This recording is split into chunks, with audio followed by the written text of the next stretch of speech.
আমি অন্যায়কারীদের শাস্তি দিই আর অসহায়দের সাহায্য করি। আমি জানি তোমরা তিন বউ অনেক অসহায়। তোমাদের স্বামী মারা গেছে আর বনবাসীরা তোমাদের তাড়িয়ে দিয়েছে। কিন্তু আমঘর, তুমি এত কিছু কি করে জানো? আমি সব জানি, সবার মনের খবরও জানি, কারণ আমি যে জাদুই আমঘর। আমি এও জানি যে তোমাদের তিন বউয়ের যাওয়ার কোনো জায়গা নেই, তোমরা অনেক অসহায়। তবে তিন বউ, তোমরা একদম চিন্তা করো না। আজ থেকে এই আমঘরে তোমরা তিনজন থাকবে। আশা করি তোমাদের কোনো সমস্যা হবে না। তুমি সত্যি বলছো আমঘর?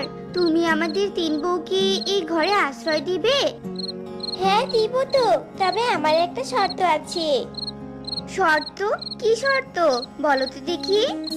তোমরা আমার ঘর থেকে সম্পদ নিয়ে অনাথ দরিদ্র পাখিদের সাহায্য করবে। আমি তো পাখিদের ঘরে ঘরে